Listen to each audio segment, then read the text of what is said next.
પર્યાવરણની અંદર જે વનપરી પાઠ છે ને, વનપરી છે ને બીજો પાઠ, એમાં એક ચિત્ર આવે છે બનાવવા, તે થડની છાપ પાડવાની છે.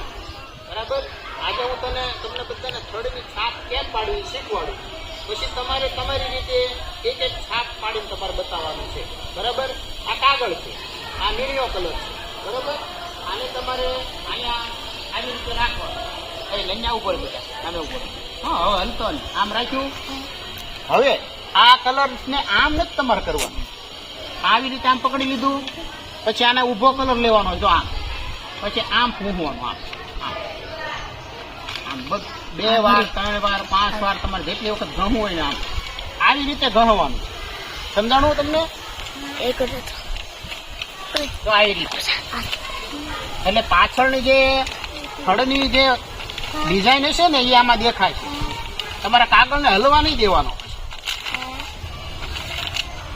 મેં કેટલી વખત ભૂંસ્યું જોયું ને, ઘણી બધી વાર કર્યું ને આમ, પછી આમ નહીં કરવાનું, આવી રીતે કરવાનું. હા, જો દેખાણું? આ થડની, આ જે થડ હતું એની આ ડિઝાઇન પડી ગઈ. કેવા પ્રકારનું થડ છે એ દેખાય છે. જો આ જોઈ લો. બરાબર? અહીંયા જુઓ પ્રદીપભાઈ, દેખાણું? હવે આવું આવડે કે ન આવડે? તમે એક એક બનાવી આપશો?